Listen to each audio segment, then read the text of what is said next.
Tervetuloa Akateemisen kirjakaupan AkaTV YouTube-kanavalla, missä tänään meillä on mukana Satu Rämö suoraan Islannista. Moi! Moi! Sä oot nykyään kuuluisa kirjailija. Joo. Mutta se ei ole mikään salaisuus, että me tunnetaan ehkä 10 vuoden takaa, kun me molemmat blogattiin, eiks vaan? Totta, meillä on historiaa. Meillä on historiaa ja kato meitä tänään. Toinen meistä kirjoittaa kirjoja ja toinen menestyy bestsellereitä. No niin. Niin kuin sinä.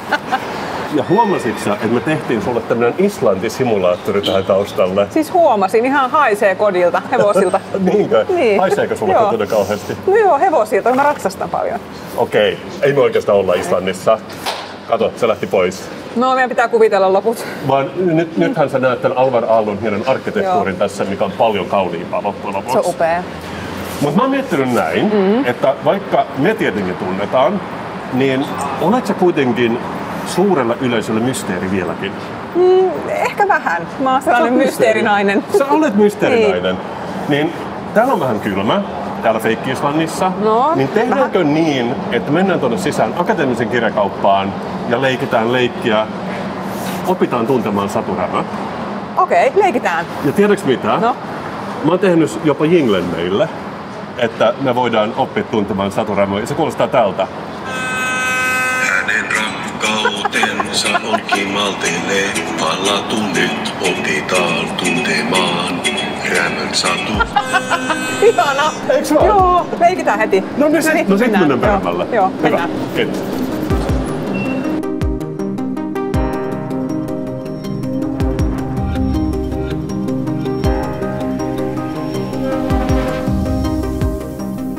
Mä yritin lainata tämän kirjan kirjastosta. Onnea vaan. Niin, onnea vaan, koska mä lunttaan tästä. Joo. 3476 varausta.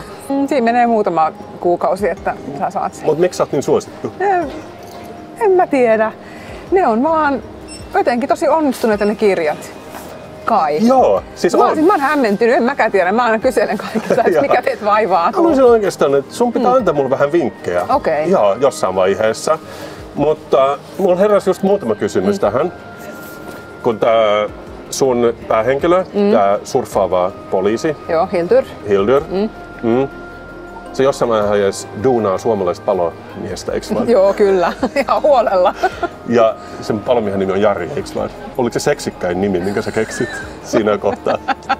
Ei, kun mä siis mietin sitä, että mikä nimi toimii myös niin kuin islanniksi. Siis se tavallaan tulee mulla automaattisesti, koska Islannissa miesten ja naisten nimet on, ne niin kuin pystyy päättelemään sit kirjaimesta, mihin se sana päättyy. Ja jos se päättyy iihin, niin kuin Jari, niin sit se on miehen nimi myös Islannissa. Eihän mun siis tarvis miettiä sitä, se on kuin semmoinen alitajuinen juttu. Mä vaan kelasin kaikkia i-loppuisia miesten nimiä suomalaisia, että mikä se voisi olla. Niin sitten, olisi voinut olla vaikka Timotei, mutta sitten siitä tuli Jari. Mutta sä oot siis hyvin luettu myös Islannissa? No siis näitä käännetään parhaillaan islanniksi. Et mä silleen ajatellut ehkä etukäteen. Tai sitten se on vaan se, kun mä tietysti puhun islantia arjessa koko ajan. Tavallaan jotkut asiat prosessoituu kahdella kielellä, mitä ei niinku ehkä itse edes tajuu. Paitsi nyt kun sä kysyt sit Jarista. Mä todellakin, miksi se on Jari? Se on varmaan sit i-kirjaimesta. Voisi se voinut olla Samiikin, mutta palomies Sami onkaan joku sellainen hahmo, joka on jo olemassa. Niin ajattelin, että se ei ehkä nyt oikein toimi. Kiinnitin myös huomiota siihen, että surffaava poliisi jossain vaiheessa pitää avata tämän uhrin tietokone ja se arvaa sen salasanan 0406, joka on Herman Hermanssonin syntymäaika. Joo, se on se sosiaaliturvatunnuksen loppuosa, muistaakseni. Okei. Kun se on sattumalta mun syntymäpäivänä. Onko? Oliko tämä sattuma? Ehkä se oli. Niin. Tai ehkä se ei ollut, ehkä se oli suunniteltu. Ja täytyykö mun nyt vaihtaa mun tietokoneen salasana, koska... Ehkä sun kannattaisi miettiä sitä. Mutta tämä on todellakin trilogian toinen osa. Jep. Ja kolmas osa ilmestyy tänään? Marraskuun 10. päivä. Marraskuun 10. päivä. Kun mä mietin muita kuuluisia trilogioita, Star Wars, Jedin paluussa, Darth Vader osoittautuu Luken isäksi, eikö vaan? Joo. Tuleeko meillä yhtä hyviä juonenpaljastuksia tai tämmöisiä, niin kuin, miksi niitä sanotaan, plot-twistejä? Siis tulee, joo. Kirjan nimi on Jaakob, niin se varmaan liittyy siihen suomalaiseen mieheen. Mennään vähän niin kuin syvemmälle siihen. Sieltä tulee tapahtuu jotain jännittävää, mä lupaan. Joo. Ja se on jo painossa, että sitä voi muuttaa. Ei voi tehdä sille mitään. Niin. Mutta mä mietin sellaista, että ennen kuin sä rupesit kirjoittamaan dekkareita, niin sä kirjoitit matkaoppaita Islannista, eiks vaan? Joo, äitiyshuumorikirjoja. Äitiyshuumorikirjoja. Joo. Missä vaiheessa sä päätit, että dekkarit on se juttu? Mulla ei ollut enää mitään tietokirjoitettavaa. Mulla oli sellainen olo, että mä oon kirjoittanut nyt kaikesta, mitä mä tiedän ja mikä kiinnostaa ehkä vähän edes jotain pientä ihmisryhmää mun itseni lisäksi. Sitten mä olin muutaman viikon, että nyt pitää varmaan odottaa muutama vuosi, että voi keksiä jonkun uuden jutun tai jonkun mielenkiinnon kohteen tai harrastuksen, keskittyä siihen ja sitten kirjoittaa siitä. Mutta en mä sit jaksanut odottaa, vaan siinä meni just muutama viikko ja sitten oli vaan sellainen, että pakko päästä kirjoittamaan niin jotain. Et ehkä mä vaan keksin jonkun jutun ja alan kirjoittaa siitä. Ja sitten yhtäkkiä mä niinku tajusin, mitä mä ajattelin, että ei hitto, että mä rupesin kirjoittaa niinku kaunokirjallisuutta, niinku fiktioa. Ja se oli kyllä ihan järkyttävä ajatus ensin, koska mä olin se, että eihän mä ole mikään kaunokirjailija, vaan mä teen tietokirjoja ja blogia ja Instagramia. Et eihän mä osaa. Okei. Et olin ihan sellainen jäykkä suolatikku pari päivää. Selvästi osasit. No sit se että no pitää ehkä yrittää ja sitten vaan tehdä uudestaan ja sitten se siitä lähti sitten vähän laukalle. Yritätkö sanoa, että vinkki on, että pitää kirjoittaa fiktiota? Joo, vaan jotain, mitä on kiva tehdä. Mä uskon, että se välittyy siitä, että sitä on kiva tehdä. On se sitten tietokirja tai karttakirja tai lastenkirja tai kokkikirja tai tuollaista fiktioa surffaavasta naisesta, joka paneskelee suomalaisia palomiehiä. Joiden nimi on Jari. Joo, Jari. Niin siinä on ehkä jotain kiehtovaa, joka kiehtoo ihmisiä.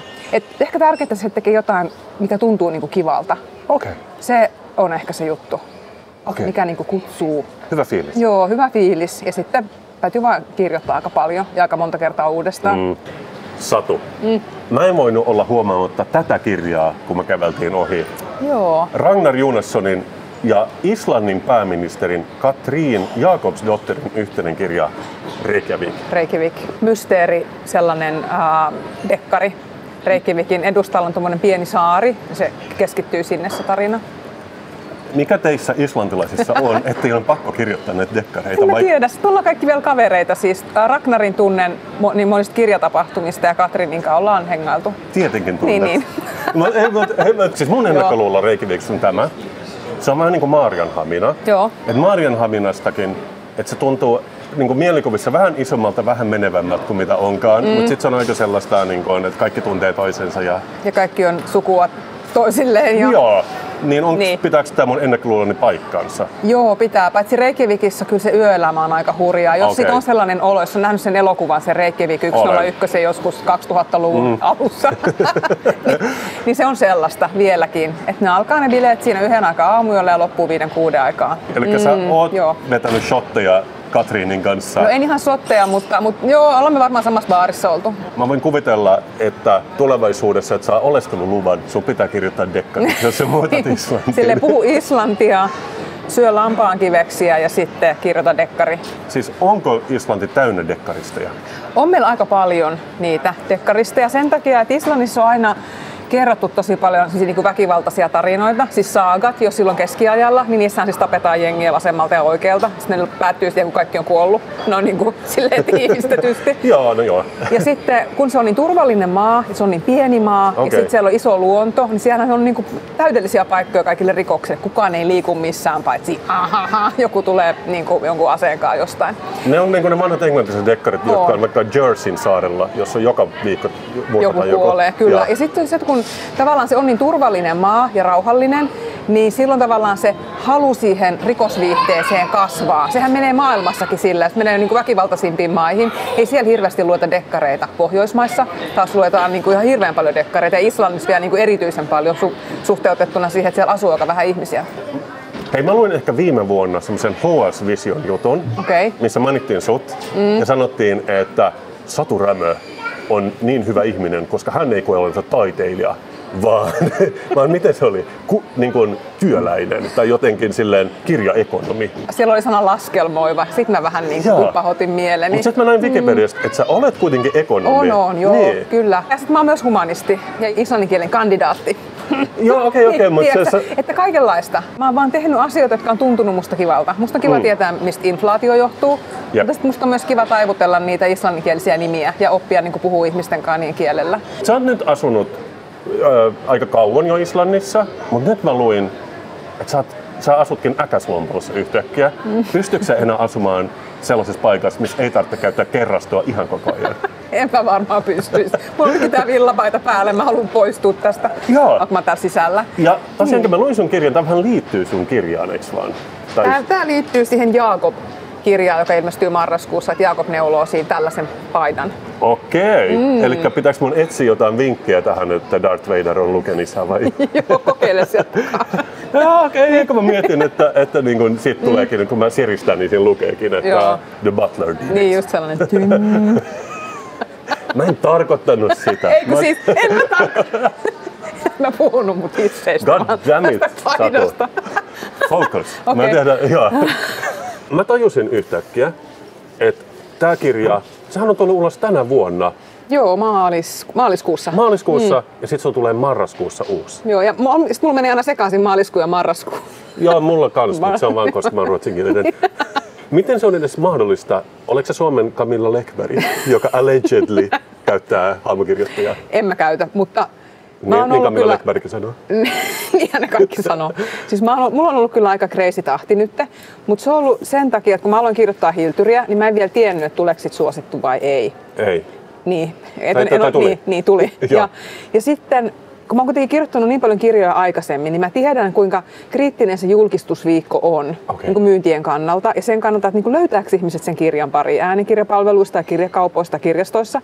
Koska jos jotain kaameaa tapahtuu sillä viikolla, mikä syö kaiken uutistilan, mulle on käynyt niin, vaikka kun koronsulut alkoi, niin sillä viikolla mun ilmestyi kirja, sitä ei myyty niin kuin oikein yhtään. Niin sit mä ajattelin, että tämänkaan ei saa käydä sillä tavalla, että mä teen 3. Et kun mulla oli ne tarinat 3 kirjaa valmiina, että mä haluan, että ne tulee ulos niin kuin näin nopeasti, niin sitten mä näen, että kiinnostaako tämä ihmisiä vai ei. Ja tavallaan suljin sen sattuman sillä tavalla siitä pois. Okay. Ja sitten se toinen, se käytännönläheisempi puoli on ehkä se, että kun musta on ihan kauheat aloittaa, siis se kirjoittamisen aloittaminen, kun ei ole vielä mitään, ja se vilkkuu se kursori siinä ruudulla, niin se on niin kuin hermoromahduksen paikka. Niin sitten mä ajattelin, että mä aloitan vaan kerran tästä Hiltyristä. Ja sitten mä en niin kuin lopeta ollenkaan, tai ainakaan niin kuin ihan heti.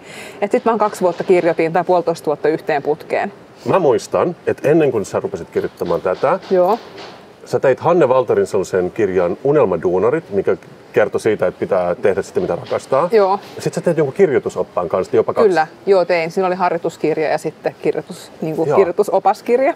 Eli sä oot tehnyt kirjan siitä, että pitää tehdä mitä rakastaa ja miten kirjoittaa hyvin, ja sitten vasta sen jälkeen sen menestyksiin. Eikö se olisi pitänyt mennä toisinpäin? No ehkä se nois, mutta se meni se polku jotenkin toi siihen. Mä vaan niinku niitä tietokirjoja halusin kovasti tehdä, kun se tuntui kivalta kirjoittaa ja tiesin, että mä niinku, tässä on tämä aihe ja mä haluan sanoa sitä tämän asian. Ja sitten mä vaan kirjoitan sen. Ja se oli niin paljon suoraviivaisempaa, että sitten kun sulla ei ole mitään, pitäisi keksiä ne hahmot ja miten ne puhuu keskenään ja just niin. Kuka menee minnekin ja sillä tavalla, niin se tuntui niin paljon jotenkin työläämmältä tai siis vaikeammalta, niin ehkä mä en vaan uskaltanut aikaisemmin. Ei käynyt edes mielessä. Mutta mä vaan rakastan sitä ideaa, että sä kirjoitat nämä, tavallaan 2 self-help-opasta. Sitten sä katsot omasta kirjasta, ai noin kun mä voisin tehdä, että mä saisin tämän aikaiseksi. niin. Että siis mun päässä sä teit niin. Joo, ja siis kyllähän siitä oli paljon hyötyä, kun mä vaan kirjoitin niitä kirjoitusoppaita. Kun mä haastattelin niihin paljon kirjailijoita, siis myös fiktiokirjoittavia, että miten ne kokee sen työn. Ja mä huomasin, että nämä kirjoittaa kaikki ihan eri tavalla. Niillä on kaikilla ihan erilaiset niin kuin metodit, että jokaisen pitää löytää sellainen oma jotenkin tapa kirjoittaa. Että mulle se on se, että mä suunnittelen tosi tarkkaan kaiken ja sitten mä vaan niin kuin tykitän sitä tekstiä. Mä en luo silloin mitään ajatuksissa, kun mä kirjoitan. Että mun on pakko niin kuin miettiä se eka silleen plop valmiiksi ja sitten vaan niin kuin siirtää se silleen mekaanisesti niin kuin tekstiksi. Onko se niitä ihmisiä, jotka aloittaa 6 ja sitten lopettaa? En todellakaan. Ei, siis mä inhoan aikaisia aamuja. Mä aloitan iltapäivällä 1 ja sitten mä kirjoitan 4 tai 5 tuntia. Ja sitten silloin ei saa kukaan häiritä. Että sitten mä teen kaikki palaverit ja mailit ja somen aamupäivällä. Ja sitten mä käyn treeneissä ja syön ja sitten mä kirjoitan. Ja sitten mä tuun kotiin 5-6 aikaan ja sitten mä oon tehnyt sen. Mutta toi ei edes kuulosta pahalta. Ei munkaan mielestä. Että tavallaan sitten siinä on vaan se niinku muu elämä on, että jos tulee, aina tulee jotain, aina tapahtuu jotain. No joku on kipeänä jossain, pitää hakea sieltä ja tuolta, niin sitten se niinku aina tuntuu sille 10 kertaa pahemmalta kuin normaalitilanteessa, kun tietää, jos me tänään kirjoita, sitten se on huomenna 10 tuntia ja se ei ole tavallaan mahdollista. Sä sanot, että menestysresepti on vaan, että on vaan jonkinnäköinen selkäranka ja luonteenlujuus. Ettei vaan scrollaa menemään. Ja sitten semmoinen tarpeeksi iso pehma, että jaksaa istua sillä, kun kirjoittaa. Joo. Tai sitten jos on semmoinen hieno hissipöytä, niin voi välillä seistä. Sitten mulla on vielä 1 kirja. Tietenkin sulla on 1 kirja vielä. Mä tein tämän Hiltyrin ja ton Rosa ja Björkin välissä. Sen neulekirjan. Shut the door. Niin lopeta nyt. Ei, mutta tämä oli siis sen takia, että kun mä tein taustatyötä tätä Hilturia varten, siinä on se Jaakob, joka siis neuloo paitoja ja mä halusin, että se menee oikein se neulominen, niin mulla oli pakko oppia neulomaan. Ja sitten mä niinku opettelin, luin ohjeita ja sormet verillä niinku vedin sitä villalankaa. Ja sitten mun työkaverini, siis tämän työhuonekaverini, tämä Sikka tässä, meidän saada hermoromahduksen, kun se katsoi sitä mun neulomista. Että mitä sä niinku teet ja miksi? Se näyttää vähän tolleen, se pudistelee päätä. Joo, silleen, että ei satu. Niin sitten hän opetti mut neulomaan ja sitten hän tuli samalla kertoneeksi, että hänellä on hirveästi niinku neuleohjeita olemassa. Kun hän ei oikein osaa tehdä kirjoja, eikä osaa kertoa niitä tarinoista, niistä paidoista, että hän niinku vaan neuloo ja hän tekee niinku villatuotteita myyntiin Islannissa. Mä olin silleen, että oho, et kuule, kun mä taas osaan tehdä niitä tietokirjoja ja sulla on noita ohjeita valmiina, niin mitäs me käännettäisiin ne suomeksi ja sitten tehtäisiin jotain tarinoita sinne ja otettaisiin hienoja kuvia ja voitaisiin niinku testineuloa ne kaikki paidat kaikissa eri koossa. Just semmoinen niinku hirveä määrä hommaa. Ja mä olin just saanut Hilturin valmiiksi. Okay. Ja Rosa ja Björk oli niinku työn alla. Niin sä ajattelet, että se on vähän niin kuin tiskaa, ja joku tulee sanoa, että mulla olisi vielä yksi kahvi. Niin, okei, tänne vaan. Se menee tässä samalla. Okay. Ja sitten me tehtiin tää. Ja täällä on myös hienoja kuvia otettu. Tää on tää idean sun seuraavan trilogian Leijat Reykjavikin yllä. Vai? Kyllä. Kukaan ei ole käyttänyt tätä onneksi. Mutta onko tämä joku islantilainen mentaliteetti myöskin? No se on vähän sellainen, että kun on hyvä sää, niin sit pitää lähteä kalaa. Tehdään sama kuin sunnuntai vai onko kello 5 vai 9. Okay. Että sit vaan niinku tehdään. Ja sit voi levätä myöhemmin. Ja sä oot saanut kaikki sun Icelandic Hunks-kaverit mukaan poseeraamaan. On kaikki siis meidän, tuo on Oliver, joka siis surffaa oikeasti. Ja Oliver on se tyyppi, joka surffaa ja joka on opettanut mut surffaussanastoon ja on kertonut mulle Islannin surfipaikkoja. Niin sit mä kysyin, että haluatko sä laittaa tuon paidan päälle ja tulla siihen neulekirjaan poseeraan, niin kyllä se halus. Tää on siis grafikkona hyvin, mä voin kertoa, että hyvin korkealaatuisen oloinen. Kiitos. Joo, se on tosi kaunis. Siinä on kivoja kuvia. Ja hyviä, siis todella hyviä kuvia. On. Mun puoliso on valokuvaaja, niin sitten mä saan kuvat siltä silleen nopeasti. Okei, Satu, mutta nyt me ollaan juteltu tovin, niin onko mä ymmärtänyt oikein, että menestyksen resepti on se, että muuttaa ulkomaille ja sitten rupeaa kirjoittamaan Suomen asioista? Eli mun pitäisi nyt tehdä tarinaa siitä, mun pitäisi muuttaa Algeriaan. Joo. Ja sitten kirjoittaa tarina, miten kovaksi keitetty graafinen suunnittelija ratkaisee rikoksia Atlasvuorilla. Ihanaa. Joo, se voisi toimia. Tai sitten se voisi kokeilla semmoista 3 kohdan ohjelmaa, mitä mä itse teen. Okei. Et aina kun on talvi, niin patterit täysille ja ikkuna auki. On niinku kuuma ja kylmä yhtä aikaa. Sitten pitää kylpeä säännöllisesti semmoisissa pieruhajuisissa vesissä, kun sieltä tulee sitä rikkiä. Se tekee hyvää niinku inspiraatiolle ja ajattelulle. Ja sitten pitää syödä joka päivä pikkelöityjä lampaakiveksiä. Fyysisiä toimia, jotka sitten tavallaan niinku herättelee sitä, että on pakko kirjoittaa. Ethän sä syö niitä pikkelöityjä kiveksiä? Kyllä mä syön, no hyviä. Okay. Leivän päällä. Okei. Joo. Kokeile, vaikka pari viikkoa. Niin. Oot sä vegaani? Ei. Niin, no sitten voit syödä niitä. Okei. Mä pidän tästä, että nämä ei ole niinku mitään henkisen maailman juttuja. Nämä on fyysisiä vinkkejä. Niin, tässä niinku sitä kehoa triggeröitä eri tavalla ja sitten on vaan niinku pakko kirjoittaa. Just, ei mitään niinku, kylmiä uintireissuja tai sellaista. Eikä mitään kynttilöitä, vaan niinku ihan näitä pieruja ja kiveksiä ja sitten sitä energiatuhlausta. Se on kyllä vähän arveluttava vinkki näin aikoina, mutta menköön. Kiitos, Satu. Ole hyvä. Näin maksa mitään nämä vinkit. Näinkö helppoa se oli? Näin helppoa. Ei se ole kun tekee. Enhän mä voi tässä niinku tuhlata aikaa. Eli Algeriaan. Nähdään. Nähdään. Kiitos, Satu. Noniin, moi. Tää oli silmiä avaavaa. Oli. Moi. Tässä mä nyt seison Atlasvuorten juurella. On tullut tänne kirjoittamaan mun uutta menestystrilogiaa. Ei se ole ihan totta. Mä seison Muumihissin edessä täällä akateemisessa kirjakaupassa, mikä tekee mahtavaa Aka TV YouTube-kanavaa. Kiitos, että katsoitte tätä erikoisjaksoa, missä meillä oli Islannin vieras Satu Rämö. Ensi kerralla sit jotain aivan muuta. Muistakaa subscribata, muistakaa tykätä ja me nähdään ensi kerralla. Eikä mulla mitään korttia tähän hissiin, niin mä aion kävellä nyt tonne päin, mut tilatkaa kanavaa. Moi!